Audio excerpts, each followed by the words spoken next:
Price cap sa bagas sa epektibo na ngunyan na aldaw. Mga retailer nin bagas sa Naga City People's Mall nagsunod sa price cap alagad agrangay an pagkalugi. Mantang pirang paraoma nagpahayag na bakong price cap ang solusyon sa mahal na presyo kan bagas. Tutukan yan sa report ni Chris Novello. Approve para kay Nanay Nera Durante ang presyuhan ngunyan kan bagas sa merkado publiko sa siyudad ni Naga. Dakula kay asubutan pigbaba kay ni kung ikukumparar sa presyuhan kan bagas kasuudma. Okay na yan, okay na. Mas okay nga ni kung 41 pesos. Makakabakal na ako mga 5 kilos.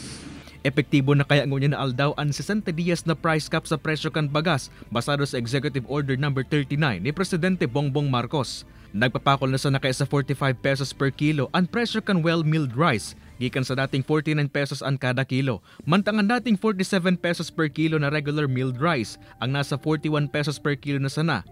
Na para sa mga retailer, magabat subuot sa parte ninda. Nag-aagrangay ang kadakulan, taang nawawalat mit pa po digdiyo ning stock, si dati mi pang nako ang halangkaw na presyo. Maya po kita mga ginibo, tayo po sa ang kang gobyerno, makitang mga kenta. Sabi dia magsunod, ako dia magsunod, paano po kitang penalty. Kasubago ka nagkondusir naman ng inspection ang mga personahe kan MEPO as in DTI para masyerton ng susunod ang mga retailers sa price cap. Pero igwang saruman na nanutaran na medyo may kataasan kadikit. Example, itong supposed to be na 41, halangkaw siya by 150. And then itong 45, halangkaw siya by 3 pesos.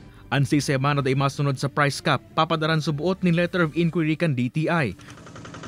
Mientras tanto, para naman sa pirang paraoma, bako ang price ceiling ang solusyon sa naglalangkaw na presyo kan bagas.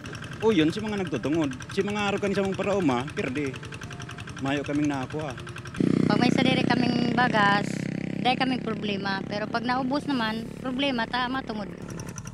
Uli ka ini, hagad kan mga paraoma na matawan sa daning ayuda kan gobyerno para mas magdakol pa ang sa indang produksyon na pangsustinir sa supply kan bagas ngunyan. Kay banan si Carlo Abunita, Chris Novello, Balitang Bicolandia.